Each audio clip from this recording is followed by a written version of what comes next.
성경 구절 보겠습니다. 로마서 8장 32절입니다. 로마서 8장 32절 제가 읽겠습니다. 자기 아들을 아끼지 아니하시고 우리 모든 사람을 위하여 내어주시니가 어찌 그 아들과 함께 모든 것을 우리에게 은사로 주지 아니하시겠느냐. 다시 한번 보시면은요, 자기 아들은 하나님이시죠. 하나님께서 하나님의 아들을 아끼지 아니하시고 우리 모든 사람을 위하여 내어주신 이가 하나님이신 거고요. 어찌 그 아들과 함께 모든 것을 우리에게 은사로 주지 아니하겠느냐. 내어주셨다는 말은 그리스도를 희생 제사로 받으셨다는 거죠. 이 땅에 오신 사건부터 시작해서 이 땅에서 받으신 여러 비난과 또 그 비난뿐만 아니라 또 그 부끄러움, 수치, 그 다음에 십자가의 고통, 그리고 죽음, 이 모든 사건에 대해서 하나님께서 그리스도를 내어 주셨는데 어떤 것도 아끼시는 게 있느냐. 이게 이제 속죄론에 대한 한 부분을 요 명제로 말씀을 해주고 있습니다. 오늘 저희들은 속죄론, 그리스도 사역론 중에서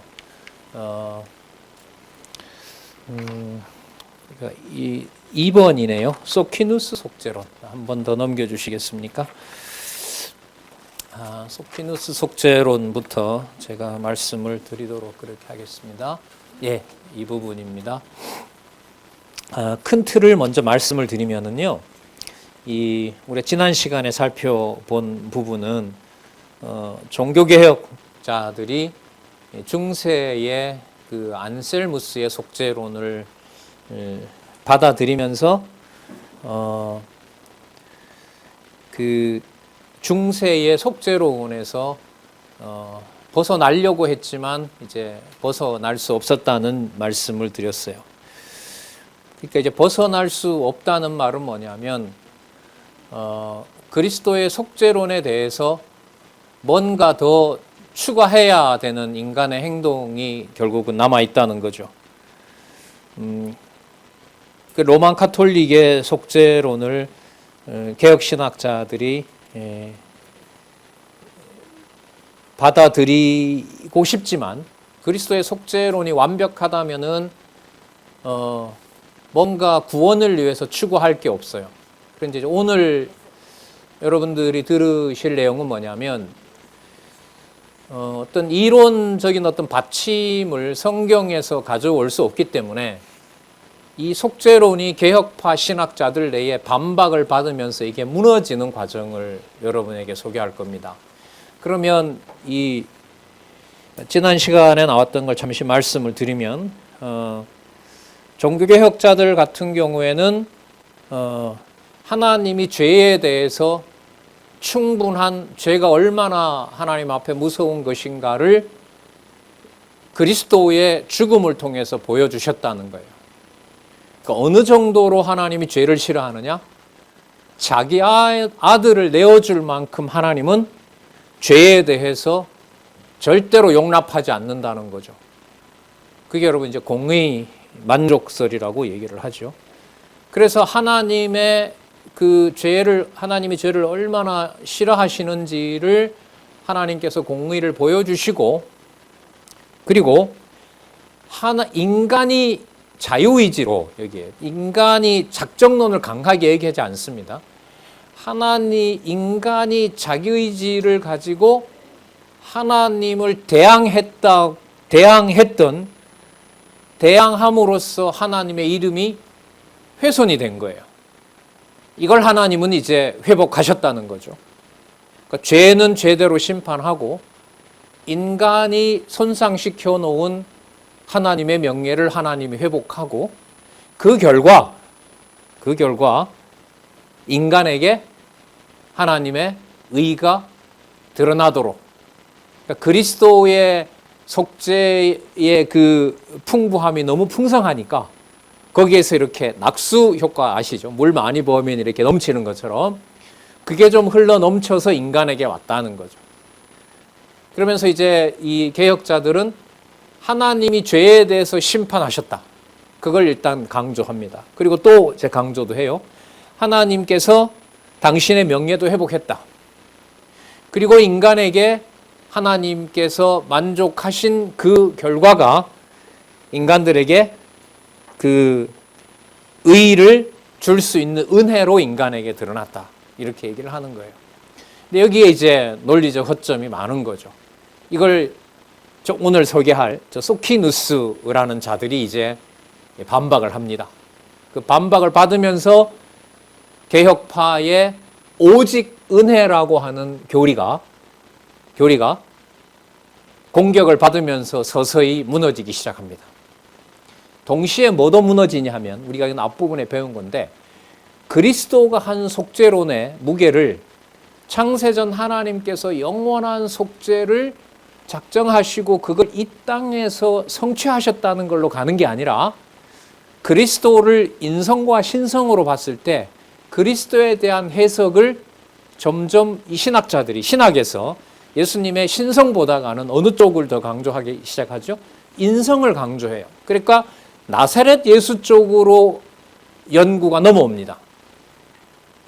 종교개혁이 1517년인데요. 100년이 지나면 1617년 아니에요?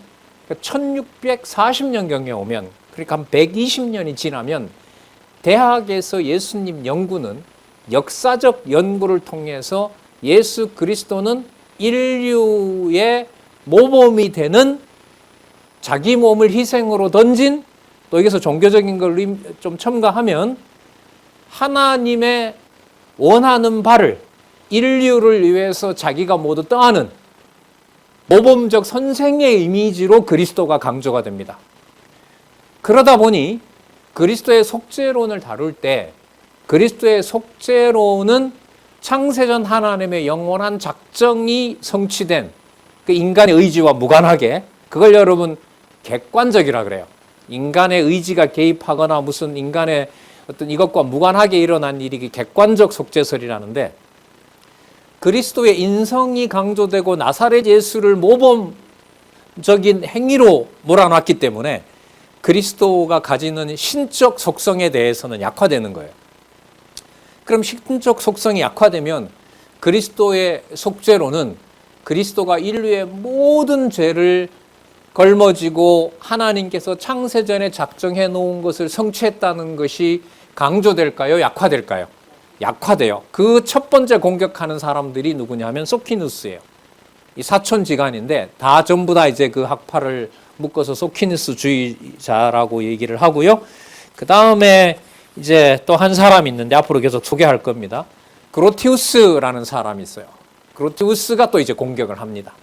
이 그로티우스의 공격의 요점은 뭐냐면 그리스도가 어떻게 혼자 죽었는데 인류의 모든 죄를 위해서 다 죽을 수가 있느냐. 이거는 도저히 말이 안 되는 거다.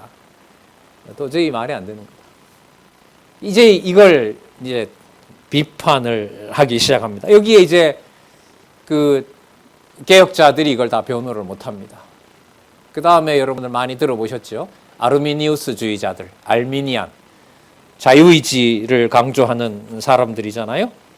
그리고 보편 속죄론을 강조하고 인류의 모범이 되는 자기의 희생은 어느 특정한 사람을 위한 것이 아니라 인류 전체를 위한 것이다. 그런데 인류 전체를 위했긴 하지만, 위한 죽음이긴 하지만, 만약에 그리스도가 인류 전체를 위해서 자기의 몸을 다 드렸다면 세상 모든 사람들이 왜 다 구원 못 받느냐, 이렇게 공격을 합니다. 그러니까 무슨 뜻이냐면 예수님이 모든 인류를 위해서 죽었긴 하지만 모든 인류에게 구속의 효과가 미친 건 아니다. 왜 미친 게 아니냐? 그리스도를 믿지 않는 사람들이 훨씬 더 많기 때문에 그렇다. 그럼 그건 누구 책임이냐? 믿지 않는 그 사람들 책입니다. 이게 여러분 자유의지론입니다. 그래서 그럼 이쯤 되면 개혁자들이 여기에 대한 진리 논쟁을 못하게 되면 카톨릭의 속죄론과 개혁자들의 속죄론과 차이가 없어지는 거예요. 그리고 누구의 행위가 강조될까요? 인간의 행위가 강조될 수밖에 없는 거예요. 그래서 이러한 소키누스, 그로티우스, 자, 교재에 나와 있는 사람들이니까 소개를 해드릴게요. 그 다음에 알미니우스주의자들, 이런 사람들의 인간의 의지로 속죄론이 완성된다고 하는 것에 대해서 네덜란드에서 개혁자들이 몇 년에 걸쳐서 수백 명이 모여서 만들어낸 신조가 뭐냐면 칼빈주의 5대교리입니다. 전적 타락, 그 다음에 제한 속죄, 불가항력적 은총, 성도의 견인, 하나 빠졌나요? 그 칼빈주의 5대 교리가 바로 이 사람들의 주장 다음에 나옵니다.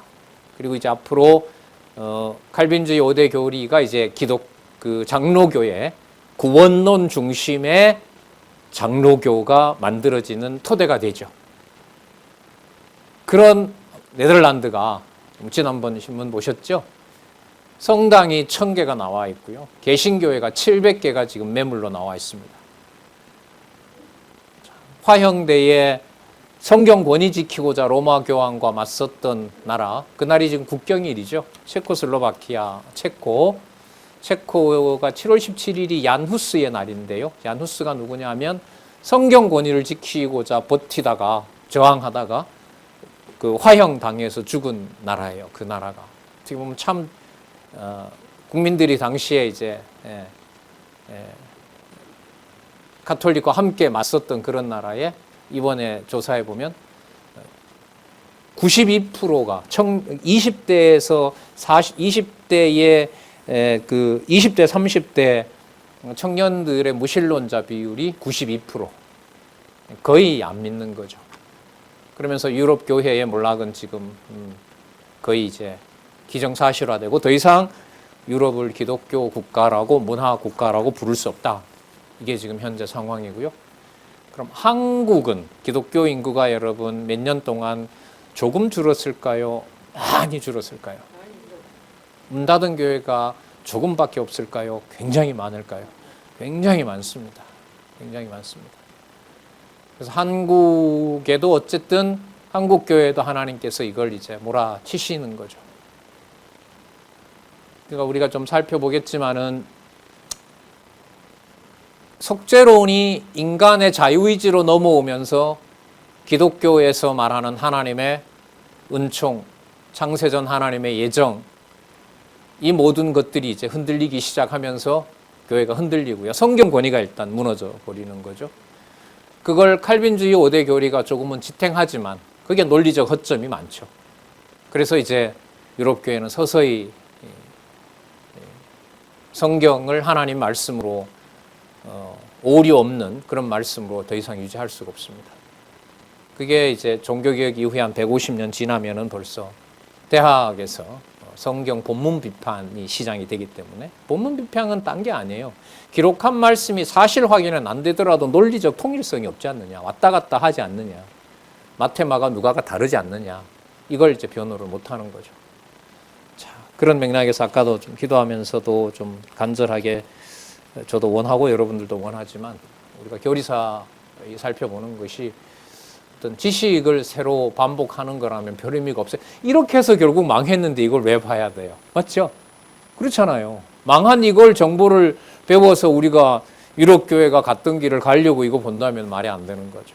이걸 통해서 진리의 말씀이, 그다음에 성경의 권위가 확보되지 않았을 때 어떤 신학으로도 하나님 중심의 신학과 신앙은 지킬 수가 없다는 거 우리가 확인하려는 거죠. 자, 그러면 우리 제일 먼저 소퀴누스, 그로티우스, 알미니우스, 그 다음에 칼빈주의 5대 교리, 이 정도까지 이제 갈 거거든요. 이렇게 진행되는데 먼저 이 소퀴누스주의자들을 한번 보도록 하겠습니다. 저기 두 번째 줄에 보시면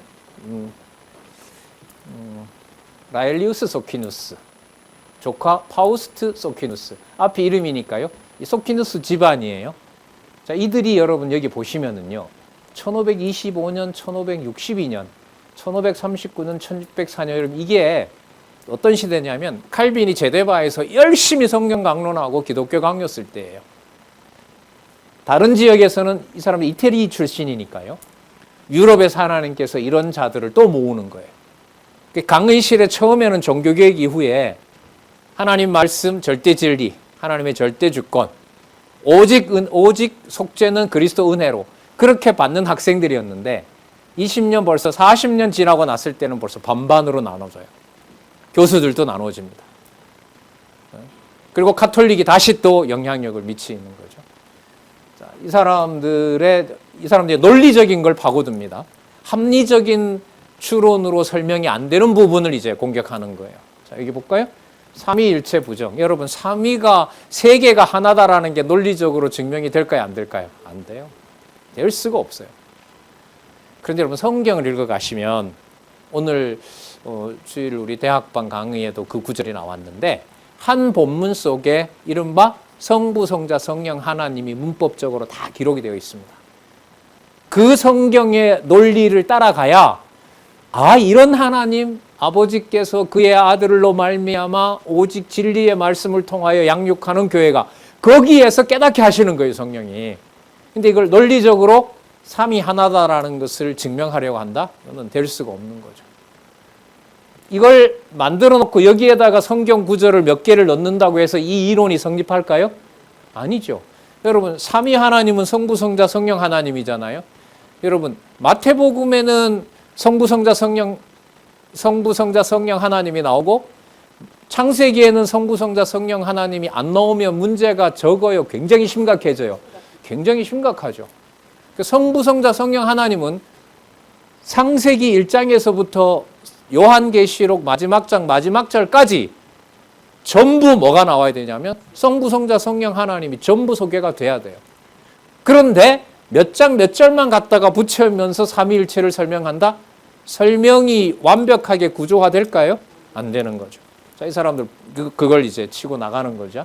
그잖아요. 그리고 창세전 그리스도의 존재도 부정합니다. 왜냐하면 아까 요 말씀드렸는데 그리스도에 대한 연구가 어느 쪽으로 역사적 예수로 넘어와요. 왜? 성경에 보니까 예수가 한 말이 자꾸 충돌이 일어나고 이 논리적인 일관성이 없거든요. 그럼 예수는 언제부터 있었던 하나님이다? 창세 전부터 있었던 하나님이다라는 것을 뭐예요? 부정합니다.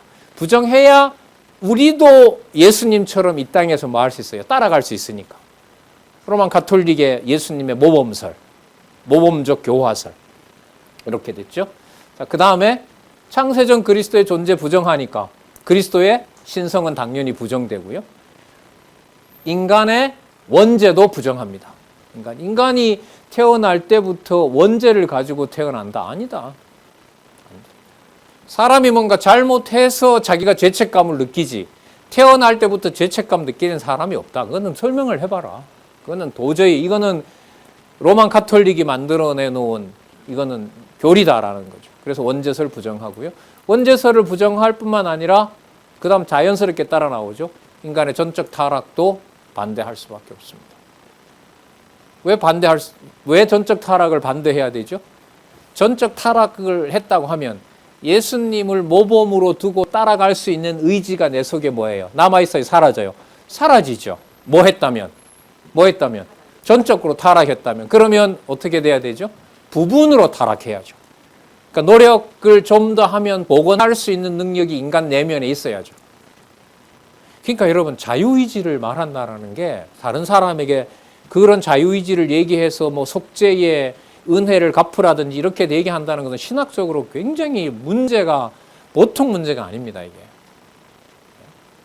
이 모든 게 기록한 말씀을 그대로 따라가는 일을 통해서가 아니면은 결국 실패했잖아요. 이거 50년 전에 썼던 책이거든요. 이거 6.25 우리가 날 때 이게 네덜란드 교회에서 가장 인기 있는 신학교에서 아주 요약이 잘 돼 있는 교재였단 말이죠. 안 보죠, 이 책. 보지도 않습니다. 소퀴누스와 그를 추종하는 소퀴누스주의자들은 그리스도의 속죄 사역을 하나님과 죄인의 화목 사건으로 보는 것이 아니라 이게 답이 나오죠. 도덕적 본보기로. 도덕적 본보기니까 기독교인의 삶이 어느 정도 도덕적으로 그렇게 보이고 교회 생활에 충실하고 목사의 말을 따르는 규격이 딱 맞춰지면 구원받은 자로 딱 제도화해버리죠. 빨리 제도화해야죠. 왜 이런 거 자꾸 따지면 골치 아프잖아요. 그러면은 카톨릭처럼 개혁교회도 교회법을 만들어서 신조에 따라서, 신조가 많거든요. 개혁교회도. 그런 신조를 따라서 목회하는 입장에서는 성도들이 헷갈리면 안 되잖아요. 그러니까 빨리 뭐로 제도화시켜서 그걸 교리화시켜 놓고 그걸 헌법으로 명문화하고 신학교를 만들어서 빨리 그것만 가르치고 나머지 것들은 가르치면 안 되는 거죠. 지금도 여러분 교단 신학으로 미국에 가면은요, 어느 정도까지 요구를 하냐면 그 교단 신학에서 요구하는 방식으로 글을 안 쓰면 논문을 못 쓰게 합니다. 스타트업이 안 돼요, 아예. 가면 뭐부터 배우느냐? 공부 방법론부터 배웁니다. 요렇게 쓰고 요렇게 쓰고 요렇게 써라. 그게 여러분 뭐예요? 그게 그렇게 해놓은 이유가 그게 아니면 뭐예요? 교단의 신학이 전부 뭐 하는 거 흔들려 버리니까 그렇죠.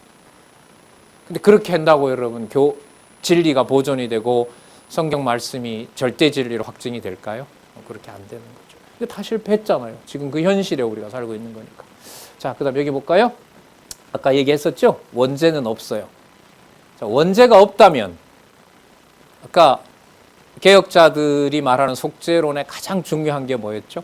하나님이 죄를 얼마나 싫어하고 죄에 대해서 하나님이 얼마나 용납을 하시지 않는지를 하나님께서 자기 아들을 죽음에서 죄를 거기에 그리스도 죄 가운데서 그리스도를 죽이시는 거기에 보면 얼마나 죄가 하나님 보실 때 무서운 것인가가 드러난다 그랬죠. 그게 여러분 공의 만족설이거든요. 하나님은 죄에 대해서 너무너무 무서운 분이다. 절대로 용납을 하지 않는다. 자, 그러면 원죄가 없다면 공의 만족설이 더 이상 유지가 돼요? 아무런 의미가 없어져요. 아무런 의미가 없죠. 뭐가 없는데? 뭐 원죄가 없는데. 원죄가 없는데.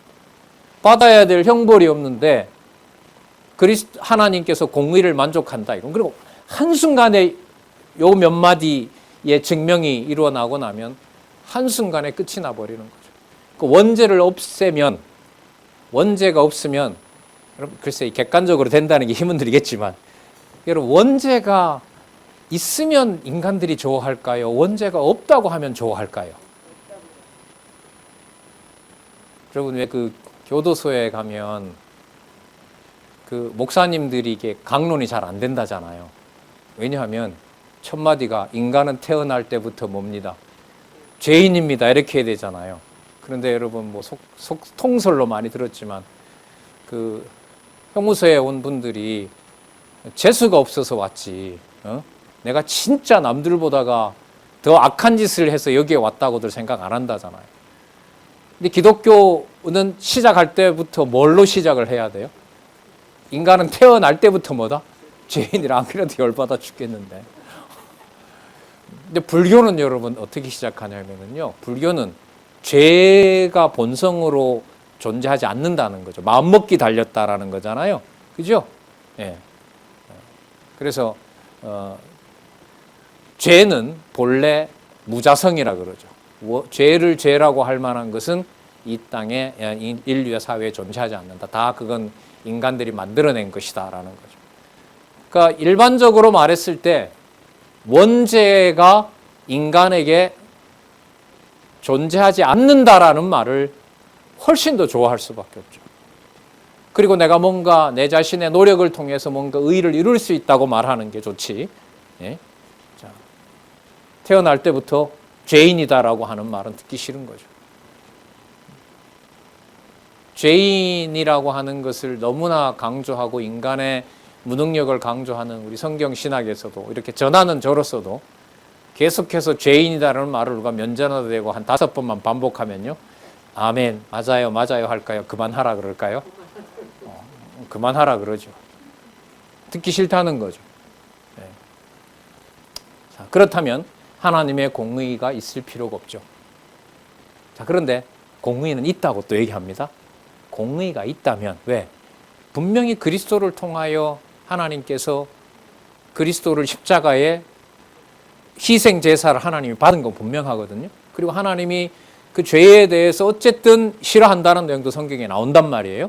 자, 그러면 원죄는 없다고 하면서 공의는 있다고 하는데 그 이유는 뭐냐면 하나님의 도덕적인 공평하심과 올바름을 위해서 있을 뿐이라고 말합니다. 무슨 뜻이냐면 도덕적인 공평함이라는 것은 누구에게나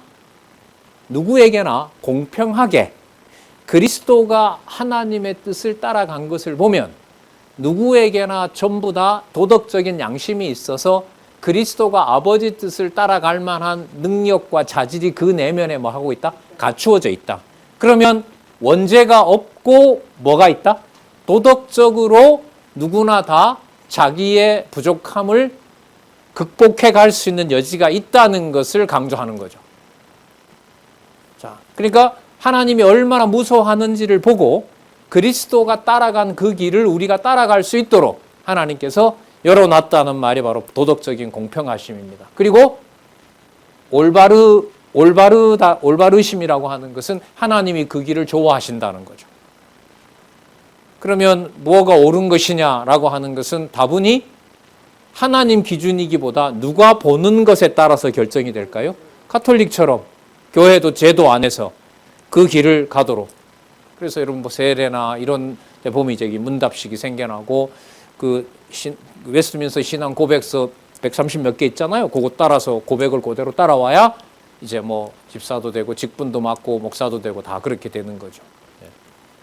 자, 공의는 죄에 대한 하나님의 엄정한 심판을 뜻하기 때문에 도덕적인 공평과 청렴함은 죄에 대한 진노를 동반하는 공의를 하나님의 지극한 도덕성을 강조하는 개념으로 나아가 도덕적으로 청렴결백함을 강조하고자 한 겁니다.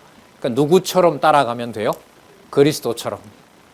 아버지가 정하신 뜻을 그대로 따라가는 그리스도를 그대로 바라보고 따라가면 되는 거죠. 왜요? 그리스도가 창세 전부터 존재하는 신성이라는 것은 더 이상 존재하지가 않기 때문에. 그럼 이 땅에 그야말로 도덕적인 능력을 우리보다 좀 더 우월한 힘을 가지고 실천했던 그리스도를 따라가도록 하나님이 그리스도를 약간 모진 시련을 겪게 한 거죠. 뭐 하게 하기 위해서? 내 아들이 이게 전부 인간적인 얘기예요. 내 아들을 통해서라도 내가 얼마나 죄를 싫어하고 내 곁으로 오는지, 내가 얼마나 그걸 원하는지 내가 누구를 통해서? 아들을 통해서 보여줬다. 그러니까 인간적으로 보면 굉장한 호소력이 생기는 거죠. 그리고 어느 누구든지 그 그리스도가 간 길처럼 우리가 우리의 힘으로 따라가기를 하나님은 원하신다. 그럼 이런 얘기를 많이 들어보셨을 거예요. 하나님이 얼마나 여러분들을 돌아오기를 원하시는 줄 아십니까? 옛날에 그 불렀던 거 있죠. 손 딱 들고 부르는 왜 그 부흥회 때 부르는 거 있잖아요. 뭐 천부여 의지 없어서 많이 불렀죠. 예, 예. 예, 손 들고 옵니다. 뭐 이런 거 있죠. 예, 손 들고 옵니다. 이렇게. 예. 그게 여러분 이런 사람들의 주장이 깔려 있는 겁니다. 예, 주장이 깔려 있어요. 자, 그다음 또 볼까요? 자, 이렇게 되면 공의는 인간이 관여할 수 있게 될까요? 공의는 인간이 관여할 수 없게 될까요? 없을까요? 아니, 하나님이 죄에 대해서 무서워하지만 하나님께서 공의를 왜 그렇게 보여주셨느냐? 왜 십자가의 그리스도를 내주셨느냐? 하나님에게로 자녀들을 돌아오게 하도록 모범적으로 그리스도를 보여줬으니까 그 공의를 그리스도만 달랠 수 있는 게 아니라 누구도 따라가면 할 수 있는 거예요. 우리도 따라가면 할 수 있는 거죠. 그러니까 공의의 하나님을 교묘하게 누구도 하나님의 공의를 만족시킬 수 있는 자로 만들어놔요. 인간도. 그 무서운 하나님을 내가 뭐예요? 달랠 수 있는 거죠.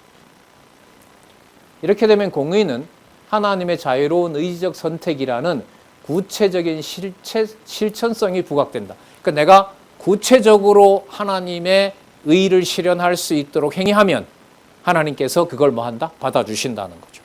그러면 여기에는 인간의 자유의지도 들어가고 부분 타락도 들어가고 그 다음에 그리스도는 창세전에 존재했다 이런 거 별로 문제가 안 되고 그리스도가 어떻게 가르쳤는지를 그대로 받아들이는 거예요.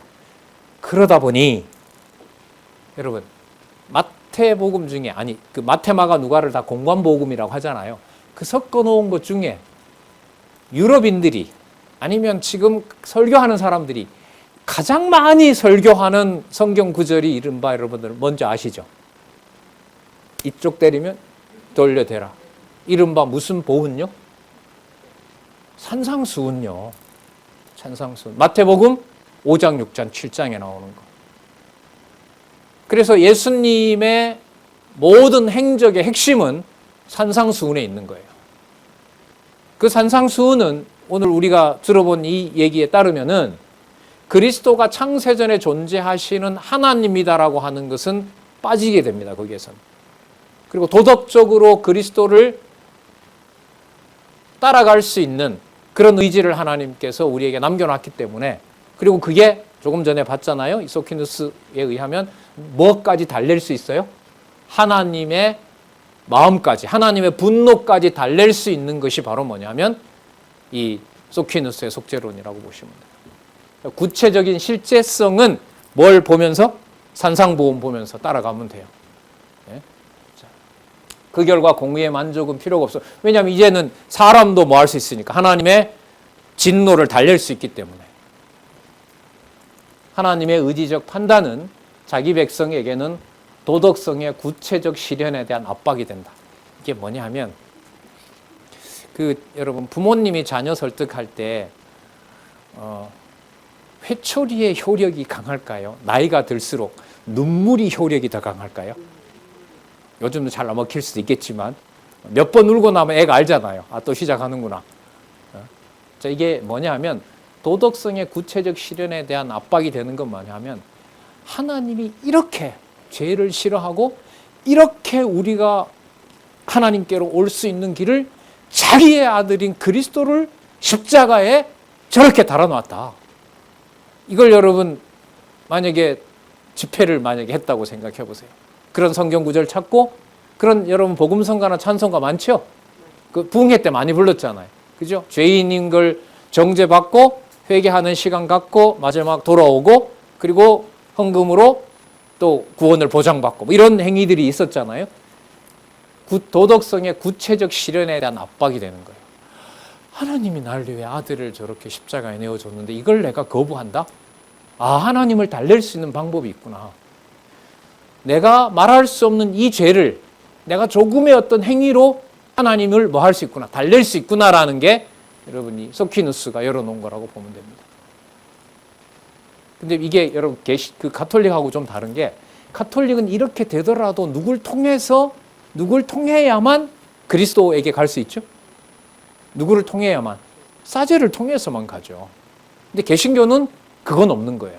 그러나 여러분 제독공 교회는 자기가 마음대로 하나님 앞으로 자기가 마음대로 나갈 수 있다는 것도 비성경적이지만 자, 자기가 하나님 앞에 나갈 수 있다는 것을 열어놓는데도 다시 또 뭘로 돌아가요? 제도로 돌아가죠. 그게 여러분 교회에 있는 각 교단마다 있는 법이에요. 그 법 따라 안 하면은 어떻게 됩니까? 이단이 되는 거죠. 그리고 그 법은 실질적인 법에 가면 다 어느 한 특정한 교권 세력으로 집중되게 돼 있어요. 저희들이 웨스트민스터 신앙 고백서 대소요리범 다 우리가 코로나 전에 다 공부를 했잖아요. 헌법책 다 읽어보고. 이 조항을 이렇게 만들어 놨구나. 그리고 매번마다 이제 바꿔나가기 시작하는 거죠. 그러면 성도들은 빠져나가기 힘들어요.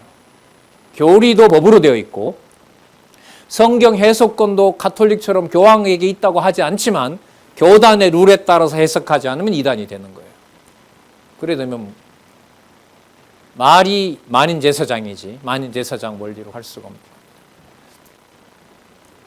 하나님의 공의의 심판이든 긍휼의 은총이든 소키누스주의자들에게는 하나님의 속성이 아니라 하나님의 자유로운 선택의 결과가 된다. 내가 하는 여부에 따라서 하나님이 뭐 해줘요? 그러니까 그리스도를 받아준 일은 왜 받아줬느냐?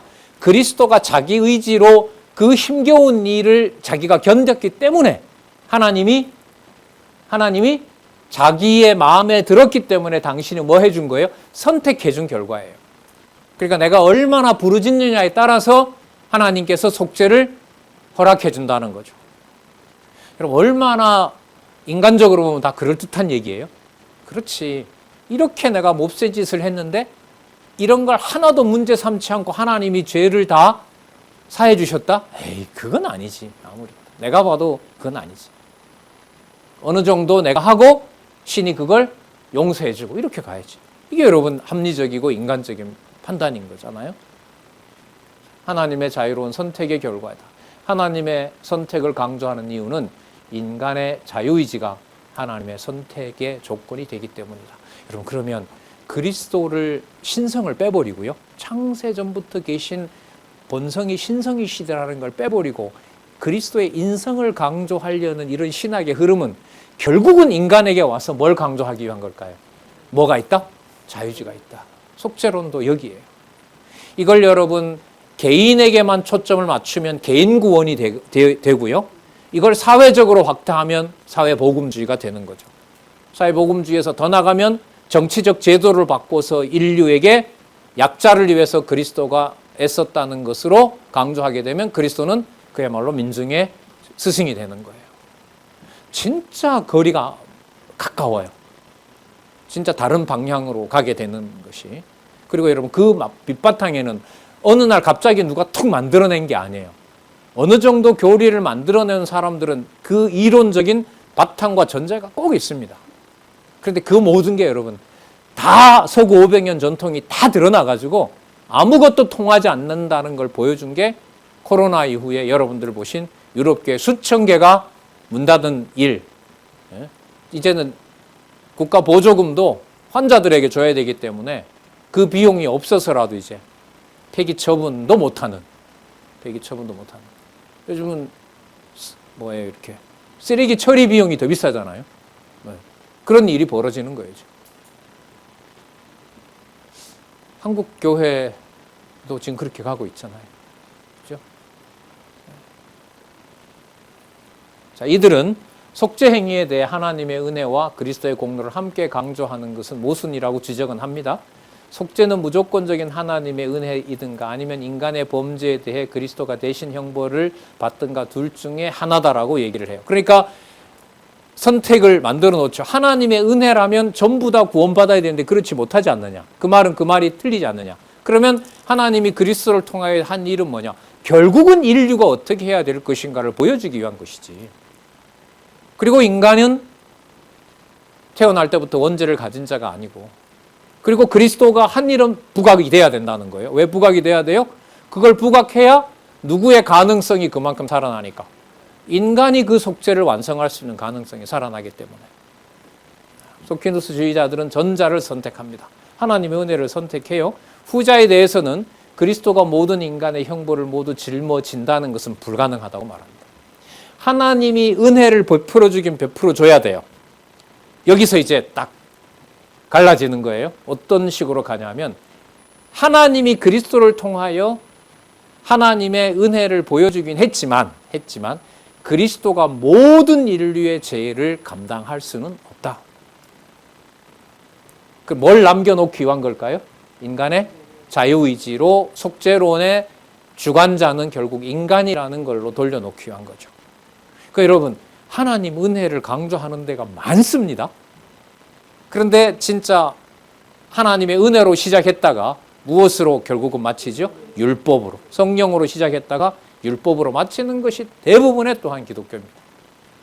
그 사이에 성경은 어떻게 오용이 되냐 하면 도덕 교과서가 되는 거죠. 도덕 교과서가 되고 목사의 자기 주장을 성도들에게 주장할 수 있는 도구가 되는 거고요. 그럼 성경 그 자체의 권위라고 하는 여지는 없어져 버리는 겁니다. 거기에서 여러분들과 저희들은 글쎄요, 제3의 대안이라고 하기에는 너무너무 중요한 하나님 말씀의 권위를 저희들은 확인할 수 있도록 해주신 거죠. 후자에 대해서는 그리스도가 모든 인간의 형벌을 모두 짊어진다는 것은 불가능하다고 비판합니다. 그리스도의 죽음은 단지 유한한이라는 말은 창세전 그리스도의 신성은 인정하지 않는다는 거죠. 단지 유한한 한 인간의 죽음이며 단지 참된 순종의 모범이었다는 거죠. 여러분, 앞뒤 다 빼고 누구에게나 교회 다니지 않는 사람이라도 도덕교과서나 윤리교과서에서 예수에 대한 정보를 조금이나마 가지고 있는 사람에게라도 예수님처럼 살아야지 기독교인이라면 그 말에 거부할 사람이 있을까요? 없을까요? 없죠. 근데 그 말에 대부분 동의하는 게 누구 주장을 강력하게 뒷받침하냐면 소퀴누스주의자들이 말하는 예수는 누구다?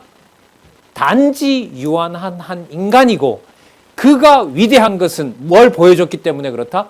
자기 목숨을 버리면서까지 인류를 하라고 한 아버지의 명령을 뭐 했기 때문에? 참된 순종의 모범으로 보여줬기 때문에. 보통 기독교를 비판할 때 교회가 왜 그런 걸 쌓아놓고 있느냐, 사회에다 다 베풀어야지. 그리고 실제로 사회에서 평가할 때는 사회에다가 얼마나 구제비를 많이 냈느냐에 따라서 건전한 교회와 아닌 교회로 구분하기도 하죠.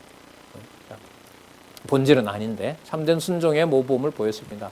그리스도가 모두 배상했다면 세상 모든 죄는 완벽하게 해소되었고 인간에게 믿음의 행위를 요구하는 것도 불필요한 것이죠. 이것도 논리적인 거죠. 그리스도가 완벽하게 다 했다면 세상 모든 사람들이 그리스도를, 아버지를, 하나님을 따라가야 될 텐데 하지 않지 않느냐. 그러니까 아까 이게 그 알미니우스 주의자들하고도 이렇게 연관이 되죠. 보편적으로 그리스도가 모든 사람을 위해서 속죄를 했지만 그게 적용되는 것은 믿지 않는 사람들이 많은 걸로 봤을 때 누가 하기에 달려있다? 내가 하기에 달려있다. 이게 바로 여러분 가항력 은총이에요. 항거할 수 있는 은총이고 거기에 이제 갈변주의자들은 불가항력 은총이라고 하죠. 은혜가 왔을 때는 인간이 거부 못한다. 이런 배경 때문에 이제 갈변주의가 이제 태동을 하는 겁니다. 세상 모든 죄는 완벽하게 해소되었고 인간에게 믿음의 행위를 요구하는 것도 불필요한 것이다. 그런데 지금 세상의 모든 죄가 사라졌습니까? 그대로 존재합니까? 그대로 존재합니다. 물론 여러분 여기서도 말하는 죄는 누가 말하는 죄를 보통 얘기할까요? 인간들이 말하는 도덕적인 죄를 말하죠. 그래서 죄는 그 규정부터도 매우 민감합니다. 매우 어렵고요. 그러므로 그리스도가 인류의 모든 죄를 해결하지 못한 것이 현실이므로, 왜? 지금도 뭐 하는 자들이 있으니까. 극악무도한 자가 있으니까. 지난번에 얘기했죠. 제가 요즘 신정론 책 읽어보고 있는데 신학 교수예요. 오스트리아에 있는 교수였는데 산책하다가 바로 눈앞에서 아이가 발을 미끄러지면서 그 낭떠러지도 떨어지는 현장을 봤어요. 돌아와서 논문을 씁니다. 지금 이 순간도 신이 있다고 해야 되느냐 말아야 되느냐. 굳이 신이 있다면 그런 것까지 해서 당신의 뜻을 꼭 이루어야 되느냐. 여러분, 그런데 그럼 자기만 그럴까요? 그런 사람들은 수없이 많을까요? 그러니까 어떻게 보면 좀 비판적으로 말하면 매우 이기적이죠. 종교라고 하는 게. 그러니까 누구의 기준에 맞춰줘야 된다는 본성이 있어요. 성경신학이, 성경권위가 아무리 좋더라도 이 본성은 결국은 누구에게 어느 정도 만족을 남겨줘야 돼요? 내가 뭔가 할 수 있는 건 남겨줘야 돼요. 이걸 숨길 수는 없어요. 그 부분에서 이제 인간의 합리적인 이성을 자극하면서 여러분 이런 이른바 자유주의 신학, 인본중심적인 신학이 수립이 되죠. 이걸 제가 봤을 땐 성경 신학이 아니고 이 기록한 말씀대로 따라가지 않으면 대안이 없어요. 진짜 죄송합니다. 미쳐버릴 것 같아요. 다 그럴듯한데. 그래서 말씀이 생명이 되게 하시는 거죠.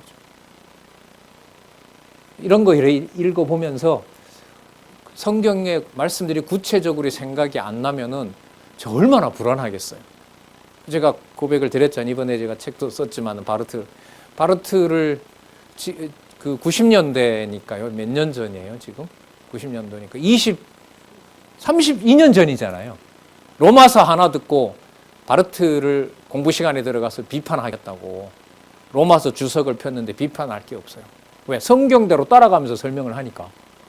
그것도 뭘 비판할 게 있겠어요. 네? 이런 책을 읽으면서도 그 말씀 거기 보면 되겠다. 그 말씀 이게 아닌데. 그렇게 하면서 여러분 다 기억이 안 나거든요. 그러면 끝나고 나면 이런 거 보고 나면 어디에 가서 더 찾아보고 싶을까요? 성경 더 찾아보고 싶겠죠. 그 마음을 하나님이 주시니까 감사한 거죠. 그래서 아까도 말씀드렸지만 이걸 보는 것이 과거의 그런 정보를 보는 것이라면, 하지만 던져놓은 질문은 해결해야 될 질문들이 있거든요.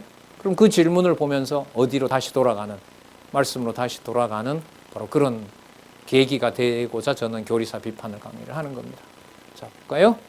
그러므로 그리스도가 인류의 모든 죄를 해결하지 못한 것이 현실이므로 인간의 속죄는 그리스도가 아버지 앞에 참된 순종을 위하여 자기 목숨을 버린 것처럼 각자 죄를 뭐하고? 회개하고 자기 능력으로 회개하고 돌아보고. 이때 여러분 죄는 무슨 죄라 그랬죠? 남들이 봤을 때 악이라고 생각하는 거. 왜? 원죄는 사라졌으니까. 원죄는 없었으니까. 사회적으로 질타받는 거. 이런 것들에 대해서 교회가 반성하고 죄를 회개하고 하나님의 요구에 뭐 하느냐? 순종하느냐에 따라 결정이 되는 겁니다. 그러면 사람들이 인정하고 교회의 법에 따라서 순종하는 그것이 당신이 지금 집사로서, 장로로서, 권사로서, 주의 자녀로서 하나님의 뜻대로 잘 사는 것입니다라고 교회와 사람들이 인정해주면 그 사람은 뭐한 사람이 돼요? 구원받은 사람이 되는 겁니다. 그럼 안정되죠. 그러면 성경을 몰라도 내가 누구 자녀인 것처럼 보여요? 하나님의 자녀인 것처럼 보여요. 이 상황에 여러분 진리로 다시 돌아갈 수 있는, 진리로 돌아가서 진리의 말씀의 권위가 세우고 또한 넘어지게 하는 그 권위 있는 말씀이라는 것을 성경 신학으로 여러분들과 저희들은 하나님의 존재 쪽으로 우리의 생각을 돌려놓고 있는 거죠. 교환은 제가 오기 전에 좀 미리 올려주면 좋은데, 조금 전에 제가 보완해서 다음 시간에 살펴볼 그로티우스하고 아르미니우스주의, 좀 더 보완해서 칼빈주의 5대 교리까지 속죄론을 계속해서 이어서 말씀을 드리도록 그렇게 하겠습니다. 기도하겠습니다. 하나님 아버지 감사합니다. 그리스도에 대해서, 하나님에 대해서, 인간의 속죄, 인간의 구원에 대해서, 그리스도의 속죄에 대해서 수많은 이론들이 있습니다. 그리고 수많은 각자의 논리에 따라서 하나님의 말씀을 이용하기도 하고 또한 활용하기도 합니다. 하나님 아버지, 기록하신 말씀을 그대로 두고 하나님 살아계신 것을 증명하고 인류의 죄를 하나님께서 깨닫게 하여 주시고 그리스도의 속죄가 얼마나 위대한 하나님의 사역이신가를 저희들에게 다시 한번 일깨워 주셔서 감사드립니다. 더욱 진리 사랑하고 기록한 말씀에 우리의 모든 것을 쏟을 수 있도록 하나님 인도해 주시옵소서. 예수님의 이름으로 기도드렸습니다. 아멘.